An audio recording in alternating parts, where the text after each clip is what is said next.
First of all, I came from a family of teachers. I'm the 8th child of my parents, 5 of whom were teachers. And while my mother was not an authorized teacher, she finished school at a point where she could have taught, but with 9 kids, one being me, she had a full-time job at home teaching us. And not only that, but having watched my other siblings who were in teaching, I saw the glory of teaching. I taught in what was an all-black and all-Indian school, and actually the Indian people there had not been so classified at the time. You only had 2 people in North Carolina. That was white and colored. So the Indian people, one of whom was my father, was colored, simply. My father's father was a white man. His mother was an Indian woman. My mother's a black woman. So I didn't have anybody left to hate. But then when I became principal, I was hired specifically for the purpose of desegregating the school. That's the highlight of my life. That's the greatest experience I've ever had, without question. I've been in every county in this state, most cities, and many small towns. And then I had one thing that worked for me 100% of the time. Stumbled on it by accident.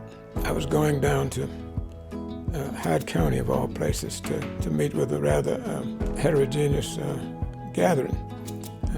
Some Ku Klux Klansmen, some white rights for white people, some Black Panthers, some SCLC people, and all the rest. And I stopped in Greenville at a little pop shop, and I saw this ball, and one side of it was green and one side was red. And so I clipped that ball and I took it to the meeting, and I said, before we begin this meeting, I want to ask you one question. I held the ball up. I said, what color is this ball? They said, red. I said, no, it's green. They said, red. I said, no, it's green. I got adamant as they got. Looking right at it, it's red. I turned the ball around. Oh, on your side it's green. Oh, yes. Now we can shout and cuss each other if we want to, but it's still gonna look green to me, it's still gonna look red to you. But what if you were to come around to my side and see how it looks to me? And what if I were to come around to your side and see how it looks to you? Wouldn't we both be more informed? I felt I was making a contribution every single day. I felt that.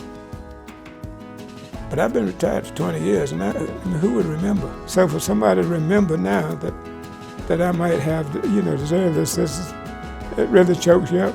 I mean, it really, really chokes you up. And I can't tell you how flattered and how honored I feel.